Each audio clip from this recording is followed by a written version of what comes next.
భాగ్యనగరం ఈ బస్సులమయం కానుంది. 2 ఏళ్లలో 100% ఎలక్ట్రిక్ వాహనాలు రానున్నాయా? ప్రభుత్వం గ్రేటర్ పరిధిలో ఎందుకు ఈ నిర్ణయం తీసుకుంది? ఇలాంటి వివరాలపై ఓ రిపోర్ట్. హైదరాబాద్లో పొల్యూషన్ గురించి ప్రత్యేకంగా చెప్పాల్సిన పని లేదు. కోడి కూతకు ముందే వేలల్లో రోడ్డు మీదకు వస్తున్న వాహనాలు రై రయ్యమంటూ దూసుకుపోతూ పొగను ఏ రేంజ్లో వదులుతున్నాయో అందరికీ తెలుసు. దీనివల్ల వాయు కాలుష్యం విపరీతంగా పెరిగిపోతోంది. ఇటు జనం కూడా రోగాల పాలవుతున్నారు. ముఖ్యంగా శ్వాసకోశ సంబంధిత వ్యాధుల బారిన పడుతున్నారు.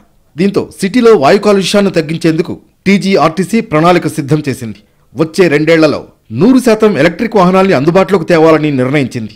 ఇప్పటికే హైదరాబాద్లో 183 ఎలక్ట్రిక్ బస్సులు తిరుగుతున్నాయి. డిసెంబర్ చివరికల్లా ఈ సంఖ్య 500కు చేరుకోబోతోంది. దీన్ని 100% చేయాలని టార్గెట్గా పెట్టుకుంది టీజీఆర్టీసీ. మరో 3000 బస్సుల్ని అందుబాటులోకి తేవాలని లక్ష్యంగా పెట్టుకుంది. దశల వారీగా 2 ఏళ్లలో జంట నగరాల్లో ఎలక్ట్రిక్ బస్సులను మాత్రమే నడపాలని నిర్ణయించింది.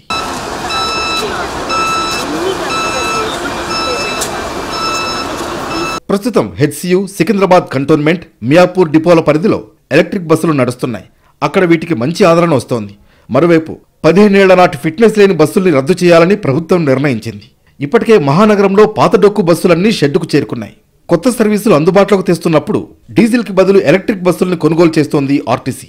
ప్రస్తుతం ఈ బస్సులు అన్నీ కూడా 96% ఓఆర్ తోటి ప్రజల ఆదరణ చాలా పెరుగుతూ ఉంది. కాకపోతే మెయిన్గా వీటి యొక్క ఉపయోగం ఏమంటే సిటీలో గ్రీన్ ఇనిషియేటివ్ కింద ఈ బస్సులు ఇంట్రడ్యూస్ చేయడం జరిగింది. ఇనిషియల్గా అయితే స్టార్టింగ్లో ఒక 500 బస్సెస్ సిటీలో పెట్టారు. దాంట్లో వన్ ఆఫ్ ద డిపో వచ్చేసి హెచ్సియు డిపో, మిగతావి కంటోన్మెంటు, తర్వాత మియాపూర్ 2, ఇంకా సిటీలో వేరేటి ఉన్నాయి. ఆల్రెడీ కంటోన్మెంట్ అండ్ మియాపూర్ 2 డిపోలో ఆల్రెడీ బస్సెస్ నడుస్తూ ఉన్నాయి. తెలంగాణలో మహాలక్ష్మి పథకం అమల్లోకి వచ్చిన తర్వాత బస్సుల్లో రద్దీ విపరీతంగా పెరిగింది. మహిళలు ఎక్కువగా ప్రయాణాలు చేస్తూ ఉండడంతో కిక్కిరిసిపోతున్నాయి. దీంతో కనీసం సీట్లు కూడా దొరకడం లేదు. దీనికి తోడు పాత బస్సులు నడుపుతూ ఉండడంతో అవి మొరాయించడంతో పాటుగా భారీగా వచ్చే పొగతో ఇతర వాహనదారులు ఇబ్బంది పడుతున్నారు. వీటన్నింటినీ దృష్టిలో పెట్టుకుని 100% ఈ బస్సుల్ని అందుబాటులోకి తేవాలని లక్ష్యంగా పెట్టుకుంది టీజీఆర్టీసీ. ఇప్పుడు గ్రేటర్ హైదరాబాద్ జోన్లో సుమారుగా 2850 బస్సులు తిరుగుతున్నాయి. దీంట్లో ఆల్రెడీ 183 బస్సులు ఎలక్ట్రిక్ బస్సులు వివిధ రూట్లలో ఆపరేట్ చేస్తున్నాము.